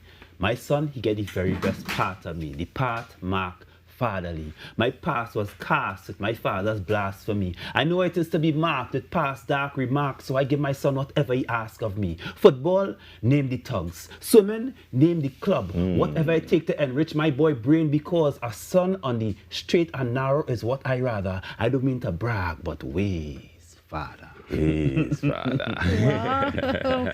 You know, I always say, when spoken word artists speak, you can hear the poetry. As soon as you started talking this morning, you can hear it in your voice. So it's kind of ingrained in you now. So everything is like poetry. So even if you're quarreling, sounds like spoken word, right? Well, gentlemen, thank you so much. Give us the details of the roadshow. It's taking place this coming Saturday.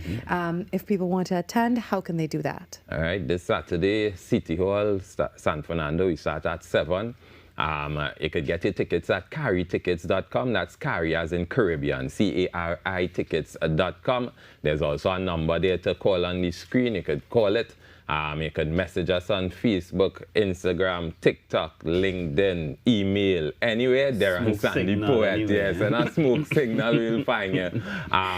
But of course, you could also come down to City Hall on Saturday night as well and get your tickets at the door. Tickets are just $200, and it's going to be a dynamic time. It's poetry, it's games, we liming, we having our good vibes. And in that show, we'll also be writing on the spot a special poem for our father. I love that. Thank you, gentlemen. At the Borderlines Roadshow, it takes place this coming weekend, and we wish you every success in the event, and all your continued efforts as you try to, not try, but succeed in growing spoken word and storytelling across Trinidad and Tobago. 7:32, a time check for you. We take a break. When we come back, we have a very special guest in studio, and of course, we got you covered with the weather. Zena James is here to tell you what's happening today.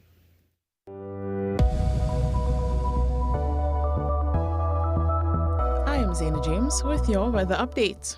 A tropical wave traversing the area continues to produce unsettled conditions with increased moisture and a mild concentration of Saharan dust supporting a mix of conditions, so we can expect variably cloudy skies, a few scattered showers, and a medium chance for thunderstorm activity mainly during the morning hours. During heavy activity, gusty winds and street flooding remain possible. With the increased cloud cover, temperatures could be slightly cooler, reaching around 31 degrees for both islands. Across the seas, mariners should exercise caution as wind gusts could create occasional choppy conditions, while spring tides may lead to more exaggerated tidal levels along coastal areas.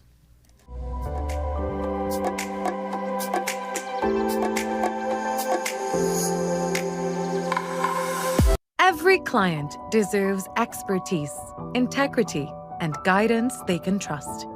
At Camino Realty International, we deliver integrated real estate solutions, sales, rentals, property management, and project development.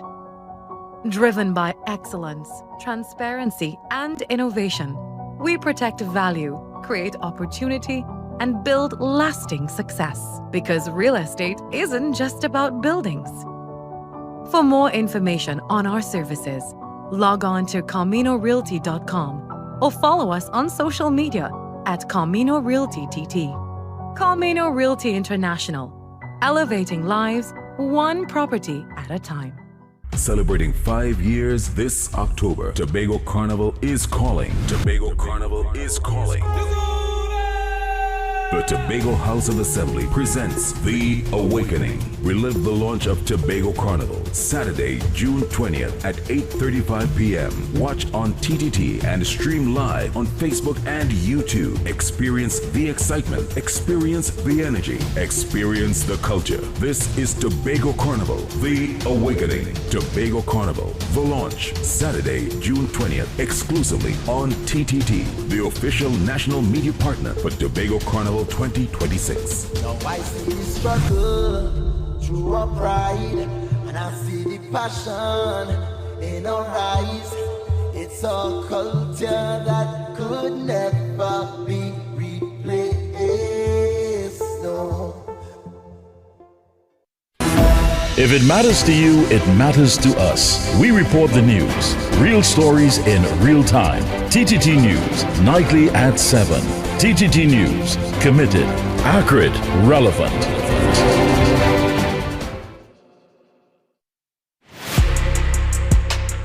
I'm Virmala Balkaran, host of the Socially Safe podcast, the new TTPS podcast where we share real stories, teach real lessons, and create real impact. From online safety and youth crime to community policing and personal responsibility, we go beyond the headlines and talk about what's happening in our communities with the officers and experts who are on the front lines. Because safety starts with awareness, conversation, and action.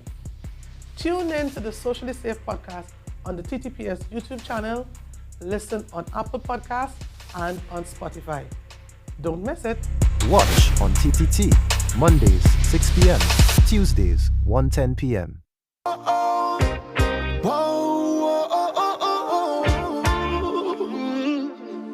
Yeah,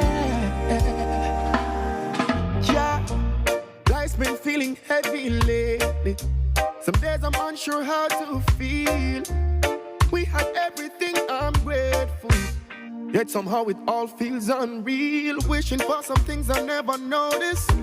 Things that used to slip right past me. Funny how the world can shift in seconds. Change the way we see our journey. We chase the fast cars, the big dreams, the next thing. Thinking that it's all we need. But when the noise fades and the lights dim, the truth gets easier to see. Funny how the little things are the biggest things. Jamaican recording artist Diani is entering an exciting new chapter in his career with the upcoming release of his reggae album Live Life and Prosper. Known for blending dancehall, reggae and R&B influences, he is now embracing a fully roots reggae sound while expanding his reach across the Caribbean and beyond.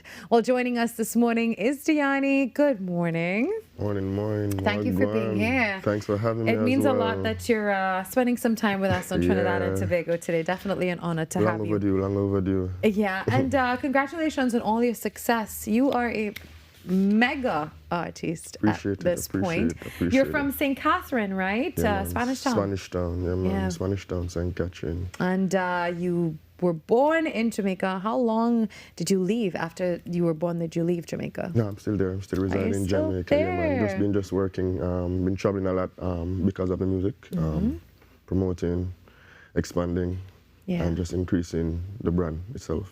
Now, before we get into Live Life and Prosper, I want to ask you, how has your career been for you? You have collabed with some amazing artists, and you've done some amazing work across reggae, dancehall, and R&B, and now you're stepping into embracing that roots reggae sound. But tell us, what has that been like for you? The journey has been nothing but amazing. From songs like Feelings with Jada Kingdom to songs with No Cap as well, it has been nothing but a really amazing experience to me. I can't complain. The response has been amazing regionally, internationally, as well as locally. And we're just looking forward to what's next. Yeah. And let's talk now about Live Life and Prosper. So this is a powerful title. Definitely. What message are you hoping that your listeners and your fans will take away from it? It's in the title. It's very self-explanatory. Live life to the fullest. You only have one opportunity to live. So take and make use of the opportunity that you have and just give thanks, be grateful, and keep stepping forward. Yeah. Because life is a journey. It's ups and downs, and we just have to be grateful for what we have. And your journey has been incredibly special as well. How would you describe the evolution of Diani, the artist from Jamaica, St. Catherine, from when you first started to where you are today? And did you ever dream that this would be where you would be today? I always say it was always ordained, but the growth has been immense from a young man to a young adult. In the space of music, you know, we grew into music, you know, from high school to college to being a young man now. In the day and age of social media and you know, the fast pace of music, I've grew a lot, I've learned a lot, and I've become something that I can be proud of when I look at myself from a young man to now. So I'm really grateful for the experience and the growth itself, because it has been immense. It's a lot of hard work, A lot of hard work, a lot of time, a lot of effort. But hopefully you've been able to live a little throughout all of this. No pun intended. No, you've recorded at the legendary Tough Gong studio. What was that experience like? It's good. It's really amazing. You know, that's Bob Marley's legacy. I hope to have a legacy like that one day. Yeah. You know, even a smidget, a small amount of it. You know, so it was a really good experience. You can feel the energy. You can feel the presence of Bob Marley every time you go into a place like that. And you don't know. It's music. It's a journey, and we give thanks because not everybody get to experience like opportunities like that. And you know, just what I say, I'm inspired, and I aspire to be like. Yeah. Now tell us about the creative process of this project. Okay, so heavily reggae based. Most of my catalog is, you know, R&B, dancehall-esque. But as not only an artist, but an artist of the Caribbean, you know, we tend to be influenced by many different genres, soca, R&B, reggae, ska, whichever it may be. And reggae was also a major influence for me, you know, the likes of Barry Salmon, the likes of Dennis Brown, Bob Marley, as I said earlier, was one of the influences of me growing up as a young man, when there was no, positive influence, you know. So with that being said, this was one of the points, or the main inspirations and also motivators for me as a young man. So it is my offering and my homage to, you know, the legends and the greats before, as well as to the people that seek inspiration, seek motivation in the times of need and the times of dark. We seek. You have a very light. special single called Journey. Yes. And it speaks about gratitude, perseverance, and growth. So how much of that song really reflects your own life story? Definitely. It's definitely a experience. It was a song crafted by my grandmother. Her favorite term was life's a journey, so the song was developed from that concept itself. Life is definitely a journey. I've been experiencing that journey. And, you know, big up grandma anywhere you are. Absolutely. And I'm sure your family is also super proud yes, of man, you. Definitely. And speaking of being proud, Little Things actually reached number one on the US iTunes reggae chart. What was that moment like for you? It was good. It was good to see that work is being, you know, appreciated, and the hard work that I've been putting into the music has been reciprocated. So we give thanks to all the persons that have been supporting and appreciating the music. I appreciate you. Enough love. Yeah. You know, recently, Diani, we've been having a lot of conversations with our local reggae artists and dancehall artists about ensuring that positivity is a part of their message as well. And a lot of them have chosen to use their fame to actually express positivity through their music. And you're doing the same thing. Definitely. And you're leading by example. And you have such a strong following across the Caribbean. So tell us about that now. I mean, yes, an international following, but your Caribbean people will still always be close to your heart, right? Always, because we are the movers and the shakers of the culture worldwide. You know, from TT to Jamaica to Barbados, you know. We are culture. We are vibes. We are energy. So, you know, with that being said, I'm always trying to, you know, support a Caribbean, a regional brother or sister, whichever it may be. And, you know, I also try to get the same energy as well, because it's one home, one Caribbean, one culture, and one unit. So our brand is really powerful. Most people don't realize how powerful brand Caribbean is. You know, so I'm trying to instill that in every artist, every creative, every brand itself. So, you know. Yeah. Well, we do have a very special treat for you this morning on Trinidad and Tobago Today. But before we get to that, my final question for you is, we're looking ahead to live life and prosper. Yeah. What can we, as your fans, look forward to and expect from this new chapter of Diani's musical journey? I wouldn't necessarily call it a new chapter. I always love reggae music. But what I would call it, it's an evolution, you know. Because I've always been doing reggae music, you know, but it's just more a compilation of reggae music. But definitely good energy, good vibes, motivation, love and light always, because we only bring positivity anytime we step. All right, Diani, what are your words for your fans this morning? Live life and prosper.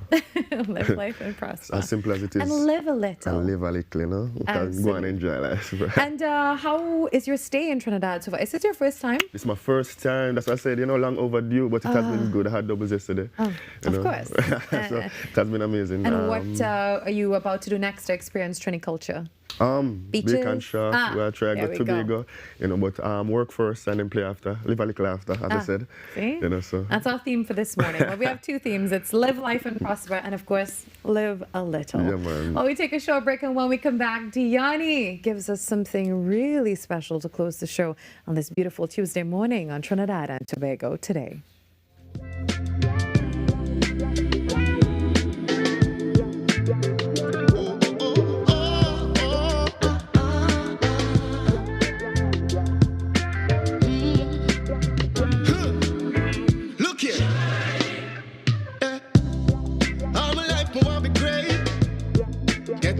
Get a place and make sure some of you say before me reaching out the grave. Them said the road to success takes hard work, dedication, and faith. Gotta wipe all mother plan, I tell you. Life working in some mysterious ways. Oh God, the journey goes on and on and on. We dip on the journey, even when it's hard.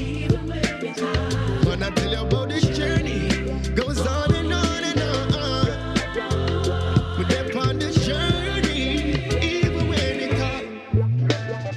Keep trying. In a life you have to brave. You have to give you what you take.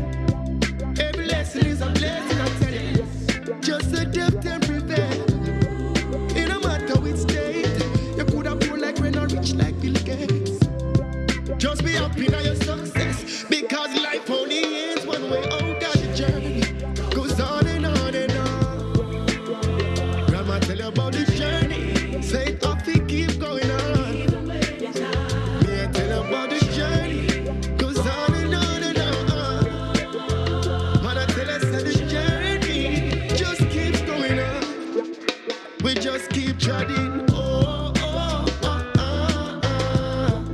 We just keep treading. Oh, oh, oh, oh, oh. We have to keep treading. Oh, oh, oh, oh, oh. We have to keep treading. Papa tell about this journey. Goes on and on and on. Mama tell you about this journey. You have to keep treading on. Oh God, we tell you about this journey. Goes on and on and on. Man, I tell you about this journey. Just keep going on. Everything I go on right, it can go get better. No matter the hardship, the pain and the pressure, everything I go on right, it can go get better. Them coulda never sidestep you. Things that go on right, it can go get better. No matter the hardship, the pain and the pressure, things that go on right, it can go get better. We keep stepping, I just guide me. I just the journey goes on and on and on. Still there on the journey, even when it's hard. Mama tell you about this journey, goes on and on and on. We still there on the journey, even when it's hard. We just keep treading. Oh, oh, oh, oh, oh. Oh, oh, oh, oh, oh. We just keep stepping. Oh, oh, oh, oh, oh. We just keep treading. Oh, oh, oh, oh. We keep stepping and treading. I'm on a soldier in your army. Yeah, you know what I mean? Being connected, first of all, you can't do this by yourself. When you have your phone, you always have somebody at your side. I could call for help, anything going on, you know. You know, I'm giving children the opportunity to experience outside of their neighborhood. Digital is kind of a comfort, you know, you feel good that people in your lives are always able to be contacted. I was with the other network and I was having problems, so I joined Digicel and I never regretted it.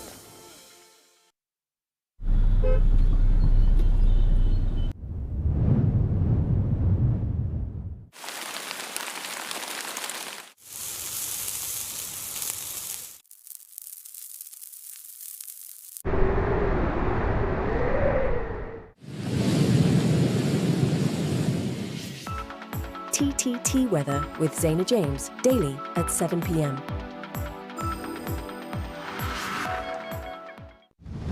Embrace life with Guardian Life. Only you can pave the road for your legacy. Embrace life with Guardian Life.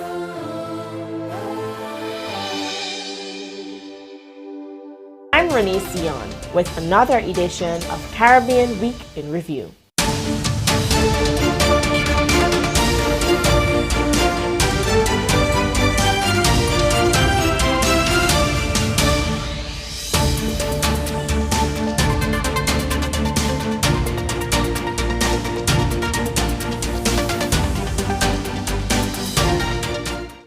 Unleash your imagination with TTT's Terrific Toon Time. Join us as we stop evil geniuses from taking over the world from Super Z, or hop on board for a journey into outer space with Galaxy Kids. Be a part of our quest to save the forests alongside our robot pals from Bugs Bot Ignition. Or let's go exploring with Duda and Dada.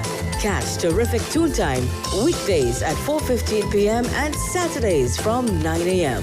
It's fun-filled adventure with Terrific Toon Time right here on TTT.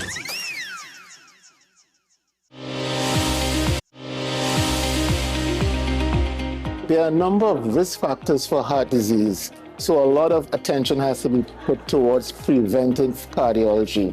What can we do to reduce the burden due to all these risk factors? Hypertension, diabetes, cholesterol, need to stop cigarette smoking, you gotta get people exercising. Be viewing Caribbean Medical TV on this station.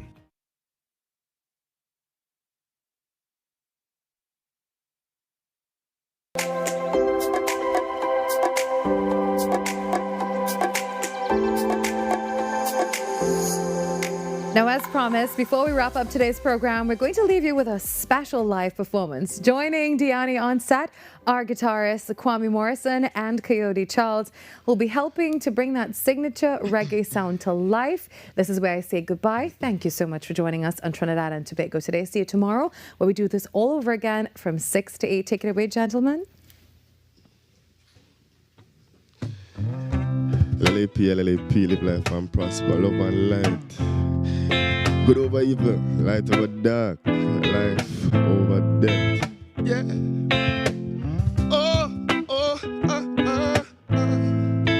Yeah. Whoa, whoa, whoa, whoa. Yeah. I said, I'm life won't be great. Get a wife and get a place.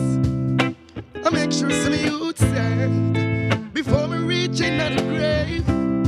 Them said the road to success takes hard work, dedication, and faith.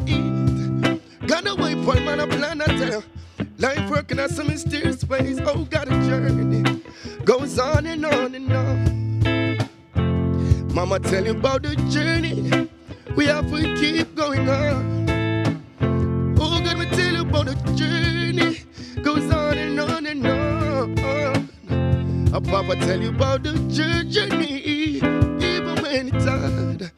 I said we just keep treading. Yeah, in a life you have to brave. You have to give, you have to take. Every lesson is a blessing, I tell you. TT just adapt and prevail. In no matter which state, You could have poor like rain and rich like Bill Gates. I just be happy now your success, because life only is one way. Oh God, the journey goes on and on and on. And mama tell you about the journey, say we have to keep going on. Oh God, me tell you about my journey goes on and on and on. And papa tell you about the, and mama tell you about the, watch out. All me want you to do over here, so we say, live a little land, breathe a little land, go on, enjoy every mock make a mickle, and I watch it trickle, cause things so alright. All me want you to do live a little land, breathe a little land, every mock make a mickle, but I watch it trickle, my friend, yeah. I said, it's pleasures and pressures of life we look onto, so try your best to make time for joy when the sorrows and pain of life sits on you. Both of that there is no choice. Every lesson is a blessing, no stressing or guessing. Life is for the living, we know. We just live it to the fullest and let the good vibes flow. All I wanna do is live a little land, breathe a little and go on. Enjoy every mock make a mickle, but I want you trickle, my friends. I'm a want you for do a live a little land, breathe a little land, one. Boy, every mock make a mickle, but I want you trickle, yeah. Cause mama tell you about the journey, it's on and on and on. And papa tell you about the journey, we have to keep going on. Oh God, me tell you about my journey goes on and on and on. And mama tell you about the journey. We just keep treading, we say oh, oh, oh, oh, oh. We just keep treading, oh, oh, oh, oh. We have to keep treading, we say on and on, we say on and on. We see on and on, we see on and on. Mama tell you about the journey, goes on and on and on. And Papa tell you about the journey, we have to keep going on. Oh God, we tell you about my journey, goes on and on and on. Hey, I said, journey, we just keep chatting, yeah. Live life and prosper, LLAP. TT, from my heart to you. LLAP, live life and prosper. We just keep chatting, we say on. We say on and on. We say on and on. We say on and on. We say on and on. We say on and on. We just keep chatting. We say on and on. We say all my life will be great. Get a wife and get a place. And make sure some of you set before me reaching out the grave. Them said the road to success takes hard work, dedication, and faith. Got a wife, all mother plan, I tell you. Life working on some mysterious ways. Oh, God, the journey goes on and on and on. We're there on the journey, even when it's hard. When I tell you about this journey, goes on and on and on. We're there on the journey, even when it's hard. We just keep trying. In a life you want to brave, you have to give you what you take. Every lesson is a blessing, I tell you. Just adapt and prevail. In a matter which state, you could have grown like when I reached. Being connected, it means a lot because, first of all, you can't do this by yourself. When you have your phone, you always have somebody at your side. I could call for help, anything going like, you know. You know, I'm giving children the opportunity to experience outside of their neighborhood. Digital is kind of a comfort, you know, you feel good that people in your lives are always able to be contacted. I was with the other network and I was having problems, so I joined Digicel and I never regretted it. Every client deserves expertise, integrity, and guidance they can trust. At Camino Realty International, we deliver integrated real estate solutions, sales, rentals, property management, and project development. Driven by excellence, transparency, and innovation, we protect value, create opportunity, and build lasting success. Because real estate isn't just about buildings. For more information on our services, log on to CaminoRealty.com or follow us on social media at Camino Realty TT. Camino Realty International, elevating lives one property at a time. Coming up, hot plates, cold drinks, and chill vibes were the order of the month in Antigua and Barbuda. Top chefs, tasty menus, influencers, and foodies. The boxes were ticked, kitchens buzzing, and grills fired up. It's the one and only Antigua and Barbuda Culinary Month. It's Caribbean Passport TV on TTT.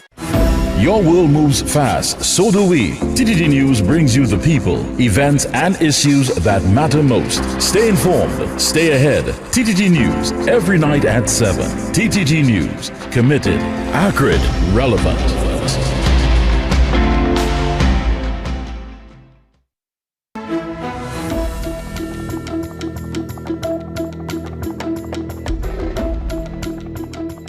Good morning. This is your CTT News Update. I'm Carrie Roberts. Making the news at this time. The government has received an additional $2.927 billion in supplementary funding for the 2026-2027 fiscal year after the mid-year budget review was approved by Parliament last night. Speaking early on Monday during the debate on the Finance Supplementation and Variation of Appropriation Bill, Finance Minister Devendranath Tanku said sound fiscal management has already resulted in reduced expenditure and increased earnings for the state at the midway point of this fiscal year. The Finance Minister noted that the supplementary expenditure will be financed through a combination of domestic and external borrowing. He added that revenue will also be supported by an expected 16% increase in oil prices and a 5% rise in gas prices.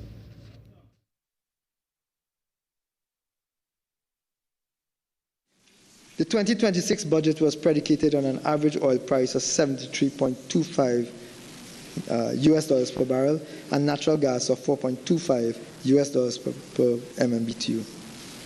Our estimation for oil and gas prices to the end of fiscal 2026 is $85 US per barrel and $4.50 per MMBTU respectively.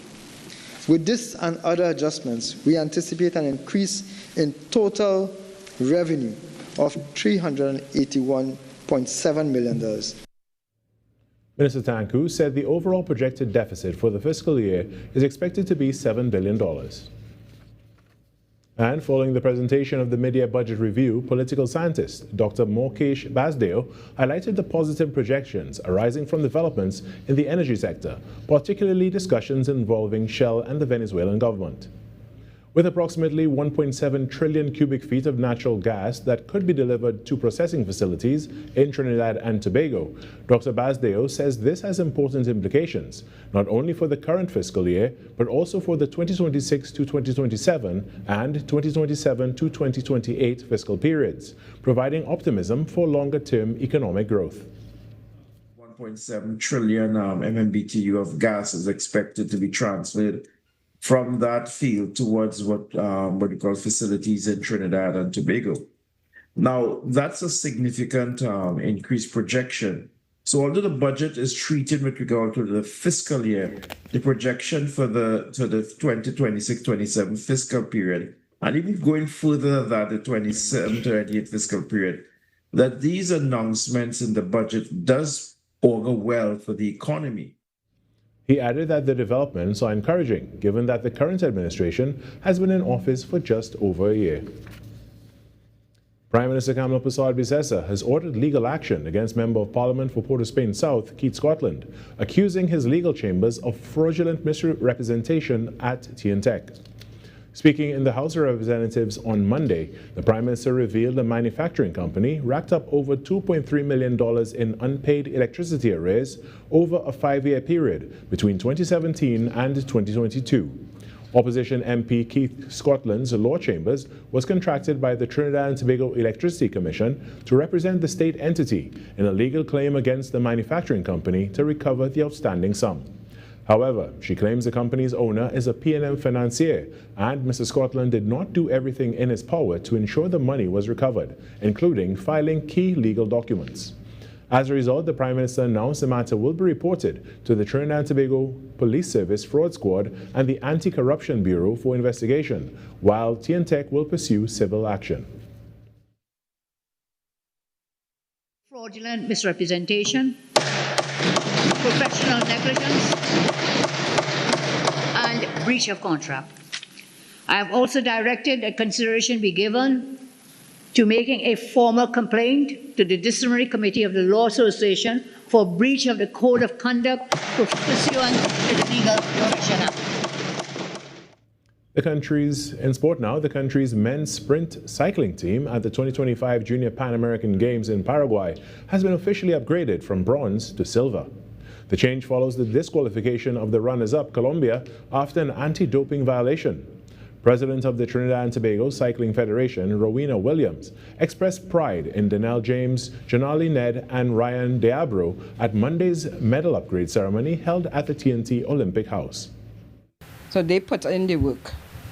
They worked hard to be where they are at this time, and they deserve to be treated with honesty and integrity. And whatever they do, I want to remind them that always do it with honesty and integrity. And that was your TDT News Update. I'm Carrie Roberts. From the entire team here, have a great day.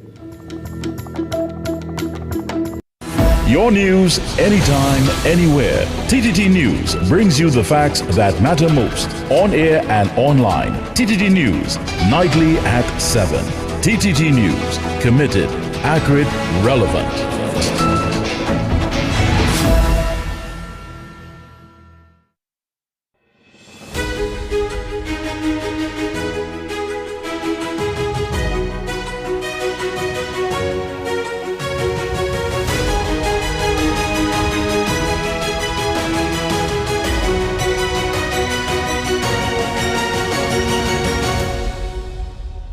This is Trinidad and Tobago Today. Have a great day, everyone.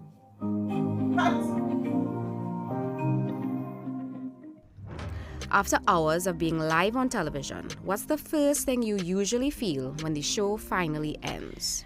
So when the show finally ends, I feel satisfied. I feel happy. I feel content knowing that we were able to unpack some of the major stories taking place in the country and the world, and be able to prepare our viewers every single day to go out into the world and have conversations about these things, to have them understand the truth about what's happening, and also, just to get them ready for the day ahead and to set the tone. You've spent years in media across different platforms. When you look back, how did this journey really begin for you? Actually, this journey began right here at TTT. In January of 2014, I began here as